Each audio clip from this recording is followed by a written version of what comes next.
Jemaat yang dikasihi oleh Tuhan Yesus Kristus, sebelum kita mendengarkan renungan harian, marilah kita berdoa. Allah Bapa yang bertata dalam kerajaan surga, kami bersyukur dan berterima kasih karena Engkau masih memberikan napas hidup bagi kami. Saat ini Tuhan, kami mau mendengarkan Engkau bersabda, kiranya Roh-Mu mengajari dan membimbing kami, sehingga kami semakin mengerti akan kebenaran firman Tuhan dan kami hidup dalam kebenaran itu. Dan itu akan menjadi persembahan bagi-Mu Tuhan. Terima kasih Tuhan, dalam nama Yesus kami berdoa. Amin. Jemaat yang dikasihi oleh Tuhan Yesus Kristus, firman Tuhan yang menjadi renungan bagi kita pada hari ini, yaitu yang tertulis dalam Markus 9 ayat 37, demikian dikatakan. Barang siapa menyambut seorang anak seperti ini dalam namaku, ia menyambut aku.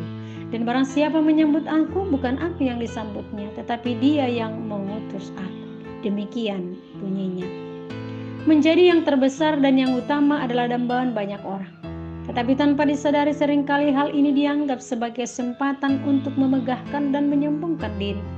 Hal ini juga memotivasi keinginan besar dan hasrat untuk mengejar harga diri dan kekuasaan di dunia ini. Dengan posisi terbesar dapat memerintah dan mengatur orang lain. Hal inilah yang diperdebatkan oleh murid-murid Yesus pada waktu itu. Ketika mereka berjalan bersama menuju Kapernaum, Yesus mempersiapkan murid-muridnya memasuki penderitaannya. Yesus membicarakan penderitaannya, namun muridnya tidak mengerti. Tetapi mereka tidak bertanya, mereka tidak peka, dan tidak mengerti apa-apa yang terjadi dalam diri Yesus. Itu dikatakan di ayat 31 dan 32. Justru di perjalanan itu, keegoisan yang tampak di dalam diri mereka, dengan memperdebatkan siapa yang terbesar di antara mereka. Mereka sibuk mencari kebesaran pribadi. Itu ayat 34 sampai ke 34.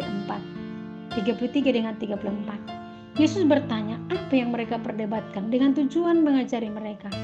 Tetapi mereka diam dan tidak jujur. Walau mereka diam, Yesus mengetahui apa yang diperdebatkan mereka. Yesus menjelaskan untuk menjadi yang lebih besar harus merendahkan diri dan melayani siapa saja. Karena mengejar harga diri, kekuasaan dunia bukanlah kedudukan dan kerajaan Allah, tetapi kesempatan bagaimana seseorang melakukan kewajibannya sebanyak-banyaknya, yaitu hidup di dalam kerendahan hati. Orang yang paling rendah hatinya dan mampu menyalibkan dirinya, dialah yang semakin serupa dengan Kristus. Yesus mengajarkan kepada mereka, yaitu melalui teks renungan harian ini, dengan Yesus mengambil anak kecil dan menempatkan di tengah-tengah mereka, serta memeluknya dan berkata, barang siapa menyambut seorang anak seperti ini dalam namaku, ia menyambut aku. Dan barang siapa yang menyambut aku, bukan aku yang disambutnya, tetapi dia yang mengutus aku. Anak kecil ini tidak memiliki hasrat kesombongan. Inilah yang ditunjukkan kepada mereka, bahwasanya seseorang itu jangan memiliki hasrat untuk sombong dan memegahkan diri. Nah, ketika mereka menyambut anak-anak itu di dalam dirinya, berarti bukan hanya anak itu yang disambut, tetapi Yesus juga serta Bapa. Yesus menegur mereka karena mereka menganggap rendah orang lain. Di tengah-tengah kehidupan kita juga seringkali terjadi demikian, menganggap orang lain rendah. Demikian adalah menunjukkan kita tidak mencapai kehendak Allah, justru semakin jauh dari Allah. Mereka yang ada di sekitar kita, siapapun mereka, seperti anak kecil, mereka patut dihargai, dilayani, dihormati. Kita patut melakukan yang terbaik bagi mereka dengan rendah hati. Dengan demikian kita sudah menyambut Yesus dan Allah dalam diri kita. Mari evaluasi diri kita selama ini. Apakah kita bagian daripada murid-murid Yesus yang selalu sibuk mencari kebesaran secara duniawi sehingga lupa untuk merendahkan hati di hadapan Yesus Kristus? Mari merenung di dalam hati kita.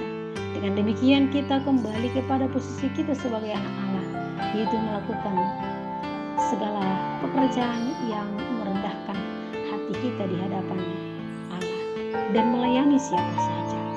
Selamat melayani, Tuhan Yesus memberkati. Kita berdoa. Bapa yang baik, yang kami kasihi dalam nama Yesus Kristus, Kami mohon ampun ketika kami melakukan kesombongan dan keegoisan di dalam kehidupan kami. Kiranya Roh Kudus mengajari kami untuk semakin hidup rendah hati sebagai sikap kami untuk menerima Engkau dan Bapa di surga. Terima kasih Tuhan, dalam nama Yesus.